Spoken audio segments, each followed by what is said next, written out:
We're looking at the Haftorah Parshas Vayeitzei. Let's look at the Haftorah Parshas Vayeitzei, see current events in the Haftorah.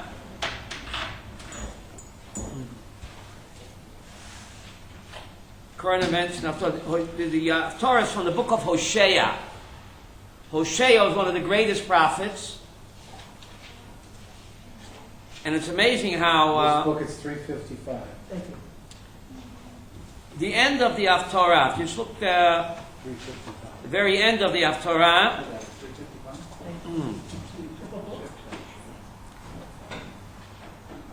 the Pasuk Yud. See Pasuk Yud? At the end of the Haftorah, Pasuk Yud, Mi chacham v'yovan eile, novon v'yedeyam, kishorim darki Hashem, tzadikim yelchu bam, upashim mikoshlu bam. Pasuk 10, Mi chacham. Who's a chacham? V'yovan eile. He understands this. Novon v'yedoyim. Mazeh hevel ben chacham the novon. Who is wise and understands this? Novon, discerning, v'yedoyim, and he knows. Kishorim darki Hashem. The ways of God are yashar. V'tzadikim yelchu bam. Tzadikim will walk in them, and transgressors will stumble up. It's amazing, Yehuda, that this Haftorah is read this week. And last week, President Navon passed away. Yitzchak Navon. He got his name from this Haftorah. The 94-year-old ex-president of Israel passed away. He was Ish Chacham ben Navon. His name was Yitzchak Navon, taken from this pasuk. No coincidence. He passed away last week, and we read the Haftorah what? This week? Mi Chacham v'yoven eile. Who's wise? And he understands Navon v'yadayim. Chacham v'Navon. He's not just wise, but he's also Navon. What does Navon mean? Mevin davar mitoich davar. He can apply his wisdom. That's how he got to be the president of Israel. He was not just a chacham, but he was Navon, and that was his last name. He understood ki yishorim darkei Hashem. All the roads, not derech, darkei. All the roads of Hashem are yashar. Meaning, all of God's ways, even while you don't understand. A lot of times we don't understand God's ways. Why is he doing this? Why is he allowing terrorism? Ki yesharim, not derech Hashem, but what? Darkei Hashem. All the ways of God are yashar. Father knows best. Tzadikim yelchu bam, upashim yikoshlu bam. This is Pasuk 10 in the Haftorah of Parshas Vayeitzei. Chapter 14. It's in chapter 14. Okay? But I want to zero in today on the Parsha, because the Parsha is much more current events this week. The Parsha is much more current events than the Haftorah. You go to the Parsha, you have it, I'll tell you which chapter and verse. You go to the Parsha. 28:10. Go to the Parsha, Bereshis 29. Bereshis 29, Pasuk 11. Starts at 28. We're going to Bereshis 29, Pasuk 11. Malka, you have that? I'll wait. Very easy. In which Just look at Parshas Vayeitzei. Parshas Vayeitzei, that's Bereshis 29, Pasuk 11. And you'll see current events. 29:11. You there, David? Tell me when. Yes. Vayishak Yaakov l'Rachel. Yaakov kissed Rachel. Vayisas kola vayev. He lifted up his voice and he began to weep. So why did he weep? So Rashi says he saw with Ruach HaKodesh that she's not going to be buried with him in the Moras HaMakpelah. That's why he wept. He was a Navi and he foresaw that she's not going to be buried with the Moras HaMakpelah. But I have an additional interpretation why he wept when he saw Rachel. Because just this week the United Nations declared that Kever Rachel is a Muslim mosque. No way. Isn't that a reason to weep? Koinky dinky, Yaakov sees Rachel and begins to weep because he foresaw 3,700 years later This week, the United Nations proclaimed that Keva Rachel is a Muslim mosque, another blood libel. Doctor, this week, so Yaakov Avinu 3,700 years ago had a good reason to weep. Parshas of the week speaks to current events. What? Where did they get that from? Where they got from Abu Mamzer. Oh, he makes something up? Abu Mamzer says that it's a Muslim mosque, so the UN, of course, what? Goes along with Goes it. along with him. Avram, isn't that a good reason to weep? Huh? Pretty amazing. Right? Especially since the Jews have fixed it all up, they say. Right? Now, the Parsha of the week, let's go to the beginning. Bereshis 28. Bereshis 28. Pasuk 11, right in the beginning. Bereshis Chavches, Bereshis 28, Pasuk 11. Vayivga b'mokom, he encountered the place. Vayolam sham, and he slept there. Kiboah shemesh. That's the beginning of the parsha, 28:11. Vayikach ma'avnei hamokom. Vayishka b'mokom ahu. He took the stones of the place. Avram, which place did he take the stones of? The pick of the Eliezer. He took the stones of his father's altar. This was Harabayit. This was Temple Mount. So which stones did he take? Ha'mokom, from the place, the stones of his father's altar. Who was his father? Akedat Yitzchak. He took the stones and he slept there. The question is, the halacha says you can't even sit in Temple Mount. How could he sleep there? The Talmud teaches halacha you're not allowed to sit in Temple Mount, let alone what? Sleep. How could Yaakov sleep on Temple Mount? You're not even permitted, David, to what? Sit in Temple Mount. So there was no Torah then? Yeah, but didn't you always practice? Well, very good. Maybe just not in that. How did he marry two sisters? There was no halacha. Keep the 7, go to heaven. He was a Very good. Noahide. He didn't have the Torah yet. He was a Noahide. He was a Noachite, that's right. But he slept on that place. So Noahides can sleep Right? there. What? Can Noachite sleep there? Let her go up there? But it's no halacha. What? No Torah. So, then when he wakes up, you go to Bereshis 28, Pasuk 17. She was just 17. Bereshis 28:17. Right? Vayira vayoyim ma mara mokom hazeh. You have it, Malka. He was afraid. He says, "How awesome is this place?" Ein zeh kim beit Elohim. This is the house of God. V'zeh shar hashamayim. And this is what? The gateway to heaven. This is the gateway to heaven. What's the gateway to heaven? Temple Mount. Harabayit. Very much in the news. What about Hebron? Huh? What Good about question. Hebron is supposed to. Abraham Avinu bought the. He bought the Mars Apela because that's the gateway to Gan Eden. Yeah. So how can you? So the Zohar explains There's a two palace has a front gate and a back gate. Good one. Good question. The front gate to heaven is what? Temple Mount. And the back gate, every palace has a front and a back gate. The back gate is what? The Morat HaMachpelah. Okay? So, he slept and he said, Man Moira Mokum is how awesome, dude. This is the house of God, and this is what? The gateway to heaven. The gateway to heaven, right? You're not going to sing the classic rock and roll song, Gateway to Heaven? Gateway to heaven, not stairway to heaven. Stairway. Stairway to heaven, right? Stairway to heaven, right? Stairway to heaven, right? They got everything to us, right? Which group was that? Let's That's Zebzan. Right? Stairway to heaven, gateway to heaven. Bob Dylan sang knocking on heaven's door, Right. right? So, the Temple Mount, that's why the Arabs are so worked up over it, because they know that this is the gateway to heaven. They realize that.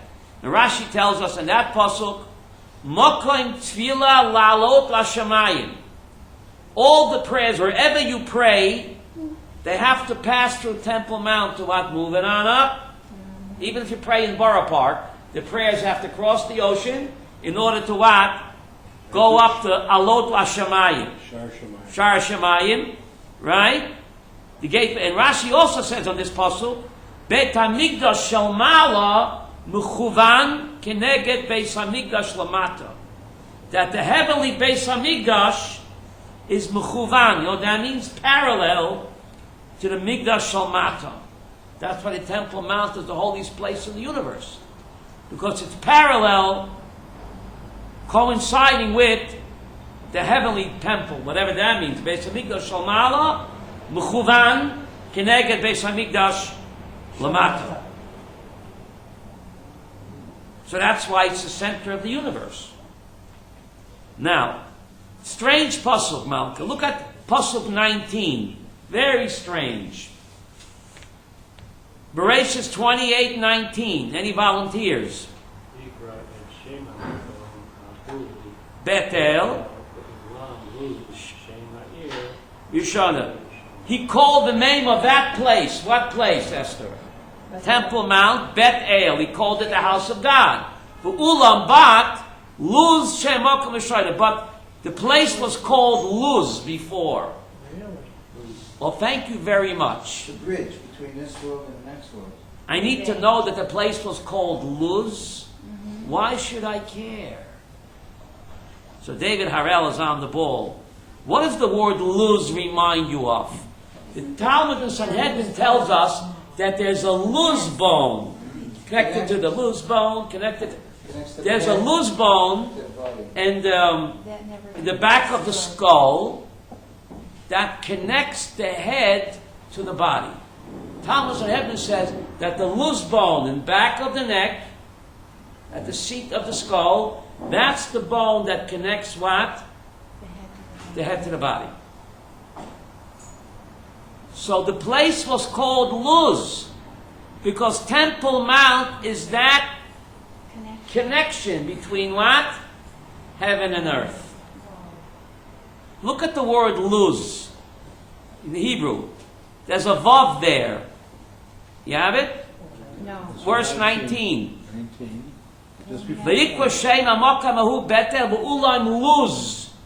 The place was called Luz. Why don't I see What's the gematria of Luz.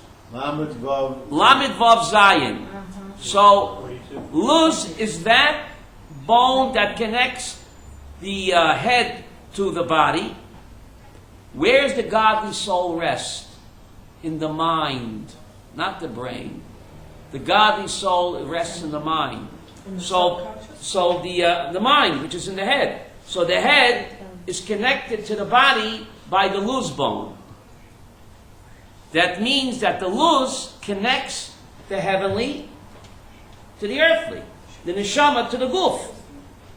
And that's why Temple Mount is called Luz, because just like the bone connects the mind to the body, the neshama to the guf, so Temple Mount Avram is that place that connects what? Heaven and earth. Heaven and earth. That's why the Arabs are so excited about it. They now look at the word Luz. The middle letter, David, is a vav. What does a vav mean in Hebrew? A hook. A vav. And what did Yaakov have a dream, Esther? A ladder. Hook and ladder. Hook and ladder company. So what is Why did Yaakov have a dream? On Temple Mount, the ladder. Because Temple Mount is the ladder and the hook that connects heaven to earth. The lamed looks like a ladder. The vav. Vav in Hebrew means a The hook. hook, but the lamed looks like a ladder. But the Temple Mount, he had a dream of a sulam. And the place was called Luz. And the middle letter is a vav. The vav in Hebrew means what? A hook. So, That the Temple Mount is the hook and ladder so maybe lamed and that Zav connects represents what? heaven and earth. What's the That lamed, connects what's the heaven to earth. And that's why Temple Mount was called Luz. It's not a geographical, location? it's a GPS. We have to know that Temple Mount is that place that connects heaven and earth. The heavenly to the earthly. It's the Luz of the universe. It also means What? it also means light in Spanish. Luz means light? Oh, Esther, they got everything from us. The light of the world. You light up my life. The Temple Mount is the light of the world. Don't you see, Ilana? Yeah. Luz, the Vav, the hook. And that's why Yaakov had a dream of a ladder, Leah. That Temple Mount is the ladder that connects what? Heaven, that connects heaven to earth. The That's, Temple Mount, yes, if the Temple Mount is supposed to connect the heaven to earth, right. why is it then, did we all go to the hotel? That's a very good question. You must have ESP. Are you psychic? We're not allowed to go up there. You're not allowed to go up there. I have in front of me, I'll pass it around. This is a יש warning. מחלוקת בין רבנים. Raf- יש רבנים אומרים כן, רגע. יש רבנים אומרים לא. רגע. This is a copy from 1930, Abraham. Written by Avraham Yitzchak Cohen Cook Shlita. Azara, I'll pass it around. Rav Kook, the leader of the Mizrahi movement, right? The great tzaddik. Azhara l'rabim. Me'eis Rabbeinu HaGodol Goan Yisrael Yehuda. Maran Avraham Yitzchak Cohen Cook Shlita. Rosh Rabbonei Eretz Yisrael. Acheinu HaYekarim. Our dear brothers, Haboim Le'ir Kotshenu Yishalayim, Mikor Barocho, Hishomer Me'iser HaChomer, Shlachnisa L'mokam HaMikdash V'Harabayit. It is strictly forbidden, and he has it in English too. Please take it and pass it around. A public warning to our brothers and sisters who come to Jerusalem, strictly forbidden to enter the temple area. This is by Rav Kook in 1930. So please pass it around. So, That doesn't answer the question. what? That doesn't answer the question. I'll answer the question. Is visiting the Temple Mount kosher? Is visiting the Temple Mount kosher? There's a pasuk in Parshas Chukas by Midbar 19. The Isha Sheyitma. A person that is tameh, like we all are, v'lo yischata, and he doesn't get sprinkled with the paraduma ashes, David. B'nichvasa. That person shall be cut off from the afterlife. Ki es migdash Hashem timei, because he has what? Defiled the Beis Hamikdash of God. So there's a pasuk in Parshas Chukas by Midbar 19 that a person that's tamei and goes on Temple Mount, he's chayiv karet. It's like eating on Yom Kippur.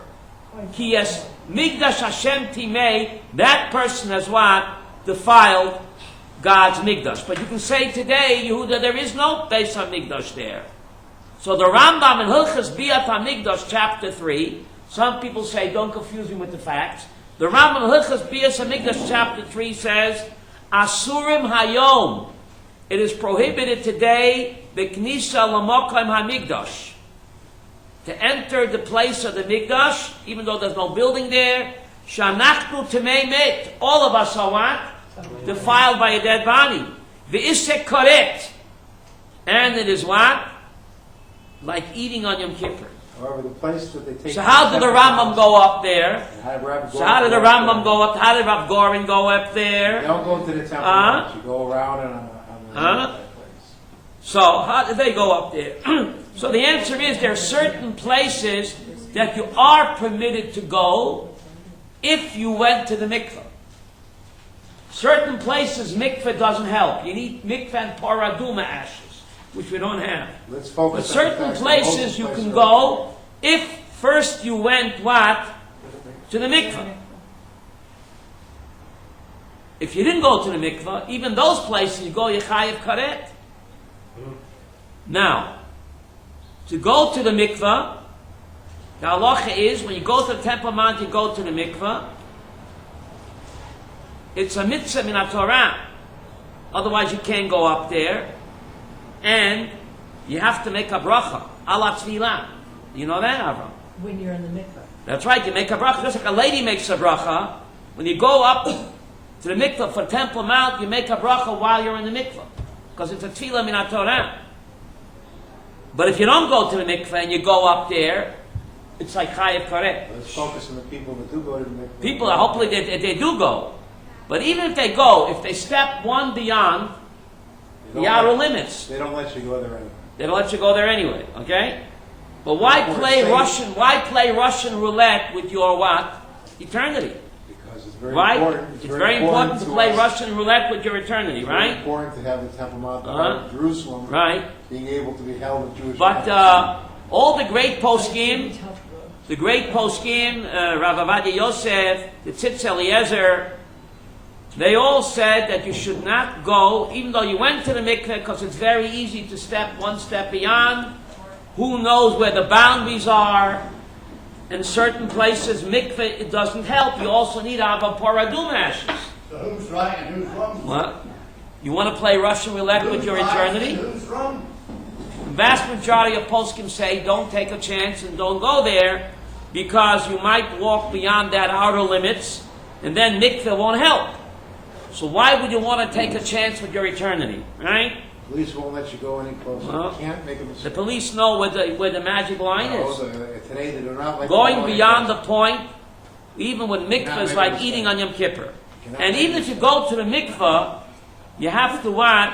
Before you go to the mikveh, you have to comb your hair, cut your nails, otherwise the tefillah is not valid. So many people think that they're doing the right thing, and actually they're not doing the right thing, right? Don't confuse me with the facts. They say, don't confuse me with the facts, my mind is what? Made up. Okay? But the vast majority of poskim, even the great Bach Cook, way back in 1930, Abba, you saw the paper? Way back in 1930, said it's Isha Chamur, strictly forbidden to go up. And today some of his Hasidim don't listen to him. They do go up. They are. Right? They've answered your own question. I don't know. But who's bigger than Rav Kook? Who's bigger than Rav Kook? I don't know. You know better than Rav Kook? I don't know. But anyway, Don't say those best that's- people. what? Who knows better than Rav Kook? Who knows better than Rav Adi Yosef? So that, It's Tzitz Eliezer. where's the deadline? The deadline is that the majority of the great rabbis say you couldn't go there until we get Mashiach and we get the red cow ashes. Is Okay. there a deadline? Are there answers today until Mashiach comes? What? Things are not clear. You need a red cow. We need- Not a mad cow. You need Not a to mad choose cow. You need a red cow. Right? A Selah Harav. and you- Seluch Harav. And the vast majority of Because poskim things say are not that is clear. usher. And even those who say it's mutter admit that you can only go to a certain area, not the outer limits, and only if you go to a mikveh, and only if you comb your hair and cut your nails first. Check yourself Otherwise, for chatzitza. otherwise the mikveh is worthless. You have to be treated the same as a woman. Exactly. And you make a bracha ala tefillah. People don't know that. While you're standing in the mikveh, you have to make a bracha. The water covers you. Right? But the Rambam says clearly in Hilchas Bias Hamikdash, chapter 3, even today, if you go there, a person is chayev karet lo yaleinu. The same punishment for what? For eating on Yom Kippur. Shvichas damim, Gilead. No, karet is eating on Yom Kippur. But anyway, let's get back to our parsha, and we see how we have more current events than in the parsha. This week is more in the parsha than in what? In the Haftorah. The parsha says, look at Bamidbar, Bereshis 28. Let's go back to the text. You have the books in front of you. Bereshis 29. David, you have it? Yeah. Bereshis 29. Yaakov is on his way from Beersheba to Ocean Parkway. To Syria. Right? A lot of Syrians there, Ocean Parkway. Right? And he comes to a well. And he sees the shepherds hanging around there. See that? And he tells them, look at verse 4. Anybody read it in English? Bereshis 29:4. You have it, Ilana? No. You don't have it? You can read it in English if you want. Bereshis 29, pasuk 4. Jacob said to them, my brothers, where are you from? They said, we are from Haran. So Yaakov sees these shepherds hanging around the well, Yiddish Shoshana. And he says, my brothers, where you're from? He says, we are from Ocean Parkway. Right? Then skip down to Pasuk 7. He said, Ilana, go ahead. said, look, the day is still long. It is not yet time to bring the livestock in, water the flock, and go on grazing. Very good. Why are you guys goofing off? You're stealing the boss's time. They're hanging around by the watering well. They're getting paid by the hour. I need to know what I need to know what Yaakov said to some shepherds on some lonely road, David, 3,700 years ago. The Torah is not ancient history. The Torah is God's GPS, God's personal system for the year 2015. Why is it important what Yaakov said to some anonymous shepherds of on some lonely road in Syria 37 years ago? What's the message? He's about to rebuke them. They're stealing the boss's time. There's a mitzvah to rebuke. But before he rebukes them, Ilana, what does he say in Pasuk 4? Pasuk 4, what does he say? 29:4. Where are you from? He says, my brothers. He ain't heavy, he's my brother. If you want to rebuke somebody, Esther, you got to make him feel like a brother. Otherwise, don't say anything. What a powerful message. Right? Some Haredim, they will rebuke. What good is it if you don't treat your fellow Jew fellow human being like a brother? You don't act with him with brotherly love and concern, then you have no right, David, to what? Criticize and rebuke him. What a powerful message for today. Right? Achai. Only when he showed brotherly love and concern, Malka, only then did he what? Rebuke him. What's the message? Not ancient history. Avon GPS. You want to rebuke a fellow Jew, a human being, first you have to show him brotherly love and concern. And only then do you have a right to what? Powerful message. Now, back up please to verse 21. This is a game changer, Ilana. Bereshis 28:21. I hope you're looking inside. See if the English is correct. Bereshis 28, Pasuk 21. Ilana, you want to read that? Pasuk 21, Bereshis 28. And I return in peace to my father's house, and Hashem will be a God to me. So Yaakov makes a vow, and I return in peace to my father's house. V'haya, Yehuda, you know Hebrew. V'haya, then God will be a God for me. V'haya is Lashon Atid. Vayehi is Lashon Avar. V'haya, He will be. 101, Ulpan 101. The question is, why does Yaakov say, only when I come back to my father's house will God be a God for me? Says the Ramban on this pasuk, Nachmanides. The Talmud, Kesubos, page 110 says, Kol adar b'chutz la'aretz, ki mi she'ein lo Elahai. Kesubos, page 110. I don't know, I learned that Borough Park. Anyone who lives in Shmutz La'aretz, like he has no God. So Nachmanides says, how does the Talmud know that? Every statement in the oral Torah has to have a source where? In the written Torah. How does the Talmud know in Kesubos 110, anyone who lives outside of Israel like he has no God? So the Ramban points to this pasuk. Because Yaakov says, only when I come back to my father's house, I'm going now to Ocean Parkway. To Syria. So when I come back to where's my father's house? In Beersheba, V'haya. V'haya means what? No, V'haya is Lashon Atid.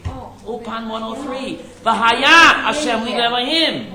Only when I come back will God be my God. But now, I'm leaving Israel, Nebuch, I have no God.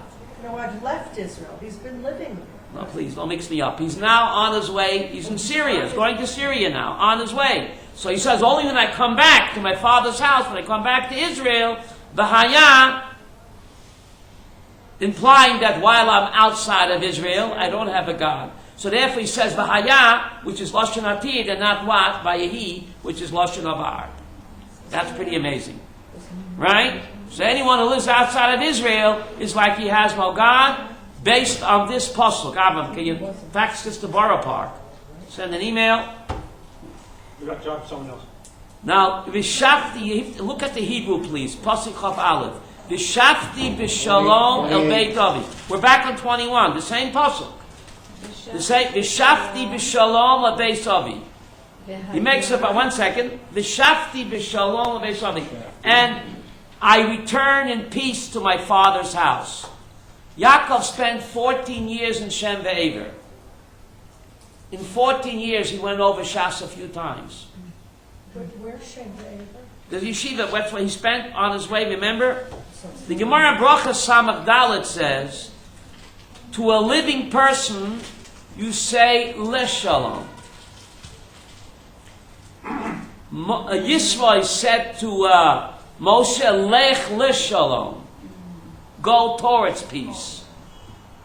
By a dead person, God told Abraham, when you die, Va'ata Tavai Elavatecha Beshalom.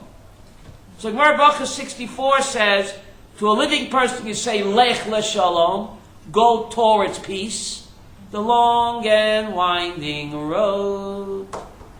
Right? This is a long and winding road. So in this world, when you're alive, you're going towards peace. You're progressing, growing, on and on, the yellow brick road. But when a person is dead, at the funeral, they say, Lech Beshalom.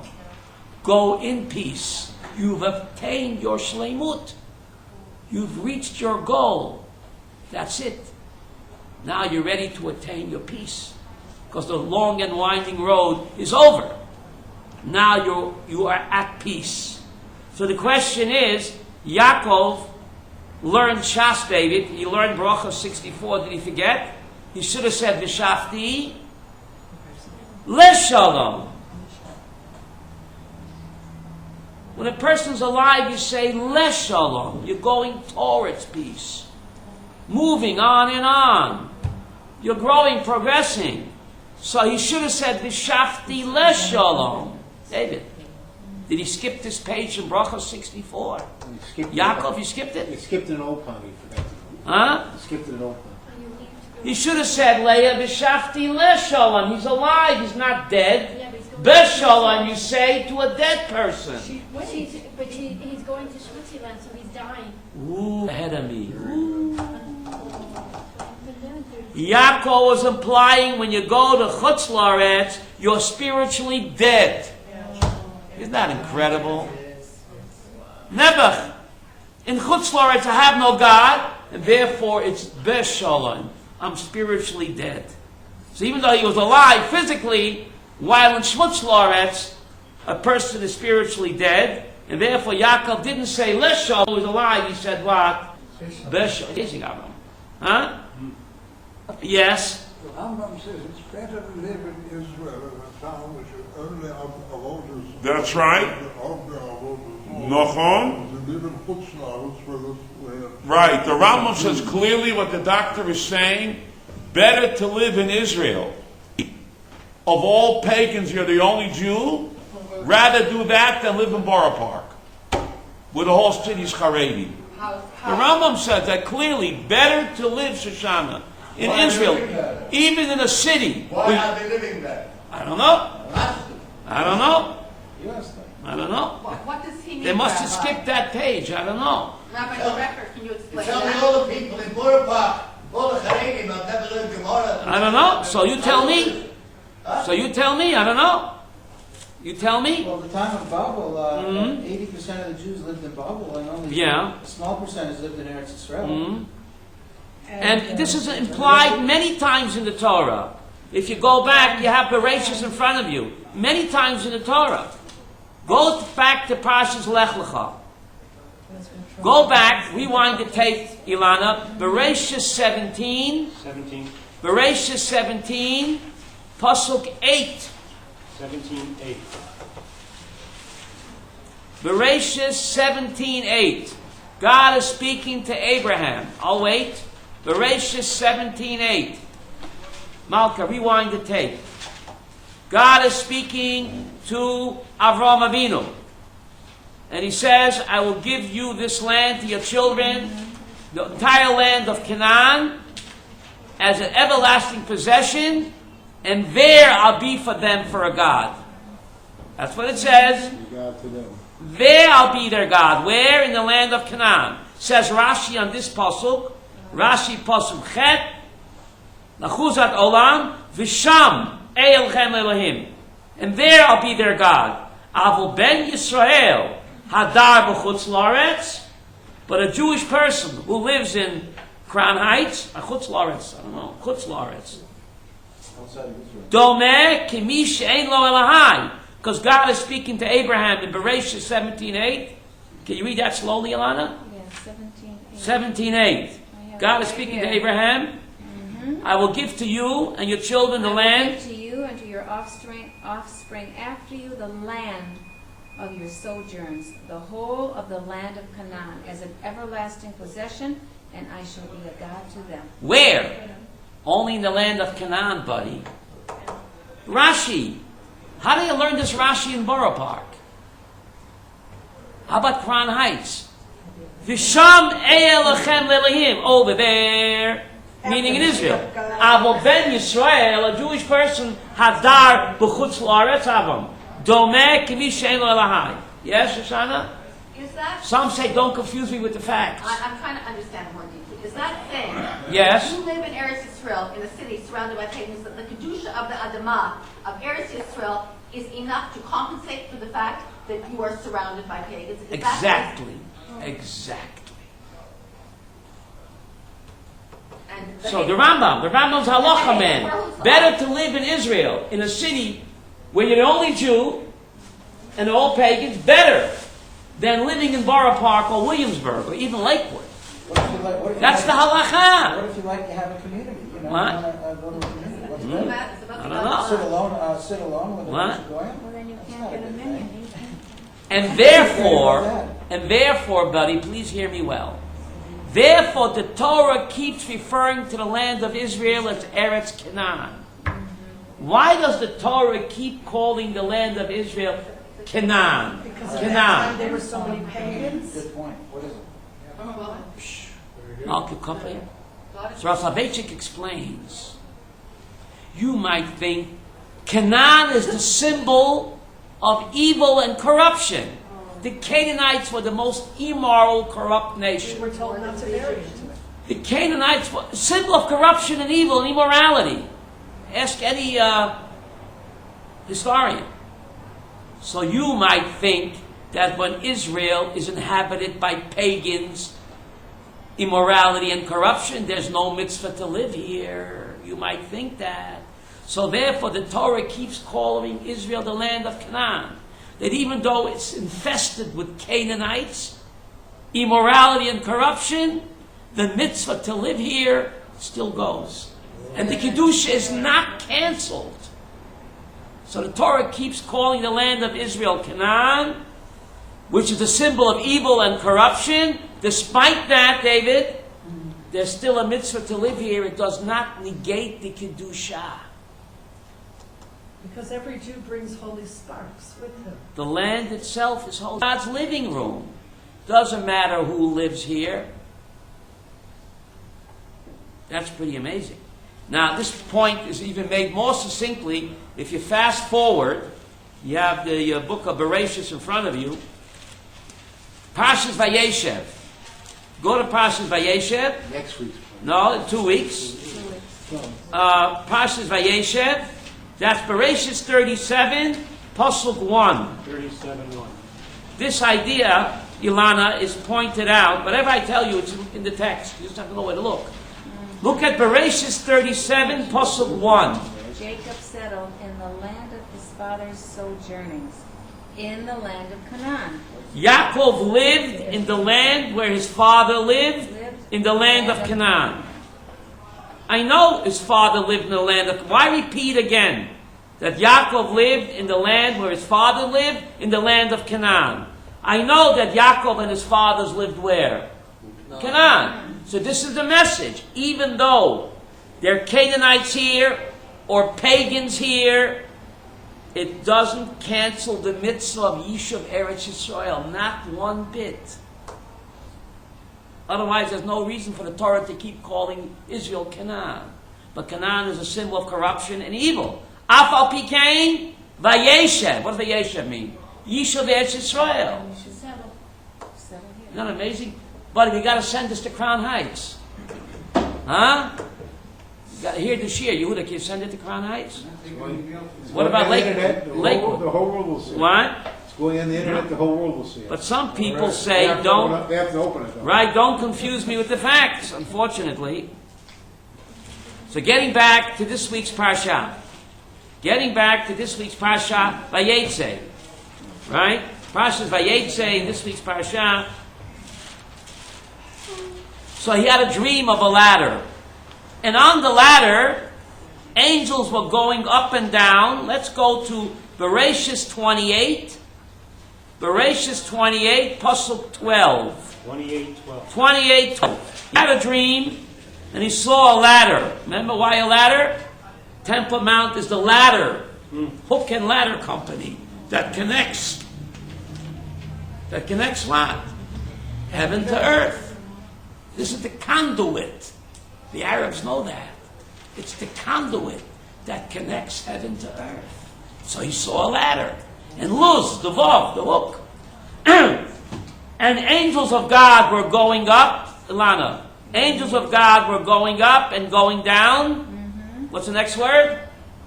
And they were ascending and behold. Yeah. He had a dream. And behold, Hashem was standing. No, before that, 12. He had a dream, a ladder. He dreamt, and behold, a ladder was set earthward, and its top reached heavenward, and behold, angels of God were ascending and descending. On what? Ascending and descending. Bo on the doesn't. ladder. No. On what? Good thing you came today. Bo with a vav means on him. Wait, I have to You read. can't always trust the English. On him. Bo with a vav. Ask any Ulpan teacher. Shoshana, Bo with a vav means what? Oh, here it is. Him. Yeah. Angels of God were going up and going down on him. What does Bo. that mean? Bo with a vav. Ulpan 103. So the question is, who's him? Says the Baal Shem Tov, the guy in the mirror. Whether angels go up or down Has to do. depends on me. The awesome power of a human being, said Shem Tov. What we do down here on earth, David, has cosmic repercussions. Whether angels of God go up or down, Bo, depends on him. Who's him? The lady in the mirror, or the guy in the mirror. Well, this That's the awesome power of a being. That's what God invested in us, David. That's what he expects of us. What we do down here has cosmic repercussions. Is that the right word? No. He was shown a ladder to connect heaven and earth, a ladder. Why a ladder, buddy? Nobody takes a coffee break on a ladder. In a ladder, if you're not moving up, you're automatically going down. it's not static. You have to keep sending this. In this world, if you're not climbing up, moving on up, you're automatically climbing down. In spirituality, Avram, you can't stay stationary. If you're not progressing, Malka, you're automatically. Dying. That's why Yaakov was shown a ladder. So only Yaakov wouldn't be in the Torah. It's every one of us. It's God's GPS. God's personal system. So if you're not moving on up, you're automatically climbing down, whether you like it or not. Pretty interesting, huh? Now, You are? what? I don't want to confuse you. Yeah. Confuse you with some facts. What? What's the facts, Malka? Speak up. Says that Tzaddik falls 7 times and goes. That's right. So the Baal Shem Tov said that. Sometimes you have to go down to go up. Beautiful, Malka. Yerida l'tzorech aliyah. Sometimes you have to fall down in order to climb up higher and higher. Malka quoted a pasuk in Mishlei. Sheva yipol tzaddik. The tzaddik will fall 7 times. So why is he a tzaddik? The next word says become. Because he gets up. Everybody falls. There's a pasuk in Gehelas chapter 7. Adam ain't tzaddik ba'aretz, asher yaseh lo yachta. Everybody sins. The difference is a rasha gives up hope. The tzaddik, after he falls, doesn't give up hope. He picks himself up and he pulls himself up. The rasha stays in the mud. Everybody sins. It's impossible not to. But what do you do after the sin? Then you separate, buddy, the men from the boys. When the going gets tough, tough go shopping. No, the tough get going. So Malka is so right. Malach Olim v'Yardim, said the Baal Shem Tov, sometimes you have to go down in order to climb higher and higher. What's the proof, David? King David. King David wrote his most beautiful psalms after his sin with Bathsheba. If he wouldn't have sinned with Bathsheba and do tshuva, he never would have been the Messiah. It's dafke because he sinned and he went higher. It's like a spring. A spring, the more you push down, Alana, once you release it, jumps higher. So King David reached the heights of Kedusha dafke after the sin. Check it out. The most beautiful psalms he wrote was after he sinned with Bathsheba and he did tshuva. Therefore the Talmud says about tshuva stands much higher than what? Than FFB.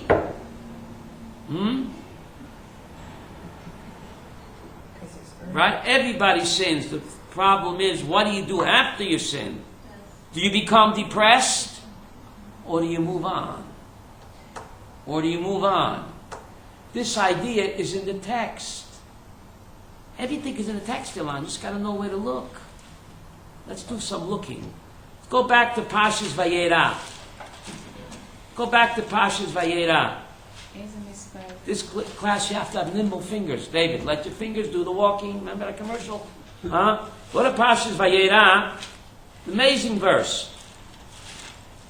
An amazing verse in Parshas Vayeitzei. Bereshis 19, Pasuk 17. 1917. Elishab, you don't have a book. You trust me? You know it by heart. Bereshis 19:17. Background music. I'll wait till you get there. Bereshis 19:17. The Malachim are taking Lot and his family out of Hiroshima. Remember? They're about to destroy the city. Right? The Ramban says nuclear explosion. The Ramban, writing in the year 1265, the Torah describes a mushroom cloud. Kivshan. The Ramban said it was a mushroom cloud. How do you know about that in the year 1265? God nuked Sodom. Nothing new under the sun. Right? If we can build an atom bomb, God can certainly do it. So anyway, the Malachim are taking Lot and his family outside of the city. What do they say to him? 1917. And it was as they took them out. Who's they? The Malachim took the family of Lot outside. That one said, flee for your life. Do not look behind you. Please stop. Run for your life. Don't look behind you. I need to know what the Malachim said to Lot 3,700 years ago on a lonely road outside of Sodom. Why should I care what the Malach said to Lot? Don't look back, run for your life. What does it mean? The Torah is not history, Elishaba. The Torah is what? GPS, God's personal system. So it means, if there's only Lot, it wouldn't be in the Torah. The angel is speaking to every one of us. If you want to save your godly soul, don't keep looking back of all your skeletons in the closet. That's Satan's trap. You're no good, you're no good, you're no good. You'll never amount to anything. You might as well stay in the pool room. There's no hope for you. That's Satan's game plan. To make the person depressed. I'll never accomplish anything. Doesn't matter what I do, I might as well remain a lowlife. Says the Malach to whom? To Lot? You and me and you. If you want to save your godly soul, don't keep looking back. Move on. person has all the skeletons in the closet, he's so depressed, there's no hope for me. Doesn't matter what I do. Don't fall for it. You don't want to? Isn't that incredible? Himolet al nafshecha. You want to save your godly soul. Don't keep looking back. Get beyond. Move on with your life. Some people just can't. They're so depressed, weighed down by guilt. They can't move on. That's Satan's trap. Some people don't want to let them either. Powerful message. People think they're learning history. Kalila. I don't need to know what the Malach said, Avram, to Lot, but I need to know what's happening to me. It also teaches obedience is important. What? Obedience. Move on. Everybody makes mistakes. Do tshuva and move on. Down by the guilt, because then your godly soul will be lost. Isn't that incredible, Elisheva? Right? How you have to look at the Torah GPS, not some ancient doctor. The Torah doesn't tell me any stories. The Torah tells me now. For the here and now. It's now or never. That's the main story for forgiveness. Pirkei Avot says that. No. Okay, well, from here. Everything in the oral Torah, Esther, has to have a source where, as the good book says, everything in the oral Torah must have a source in the written Torah. My job is to show you the connection. We're all connected. Yes. Man, many years ago said to me, the man who never made a mistake never made anything. That's right. Yeah, That's right. You never make a mistake, you never make anything. But there's something even more amazing. 5 minutes. This is a game changer. This is a game changer. The first Jewish marriage was based on deception. Bizarre. Oh yeah. Let's go to the video text. 29, Pasuk 25. I'll wait. Bereshis 29, Pasuk 25. The first Jewish wedding was based on deception. Remember, Yaakov was marrying whom? Rachel. And surprise! Bereshis 29, verse 25. You want to read that, Elisheva? You got it? Bereshis 29, 25? It was in the morning. And wow, it was Leah. Right? Bereshis 29, 25. In the morning he discovered he was deceived. So why was the first Jewish wedding based on what? Deception. Based on deception. And why tell me about it? Even more strange, why tell me? Surprise. After the wedding night, expect to be surprised. It's never what you think. You think you're marrying a Rachel. Hine. What is Hine? Wow! Last night, Rachel. And this morning, with your face cream and your petticoat. What happened? And the cucumber in the eyes. Right? Surprise! So my Rebbe Rapam said, it's no stories, Elisheva. GPS. That's the way life is. You think you're marrying a Rachel, and in the morning, what? It's a Leah. Expect to be surprised. It's not what you expected. So what? You can't get what you want, but you get what you need. That's what I need. Isn't that a powerful message? In marriage, there's bound to be disappointments and unforeseen surprises. So what? Accept it like Father Jacob did. Because that's your tikkun. My ex-wife told me, you won't have to go. I'm your Gehenna. I'm your tikkun. My ex-wife. That's what she told me. So what happened? What? So she went first, and what happened? No. My ex-wife. We got divorced. But, you know, you have to go. That's what you need. You can't always get what you want, but you get what you... That's the message. Okay? So we have to make the best of the situation. Right? Because that's what our tikkun is. We're here to help each other do it. Thank you very much.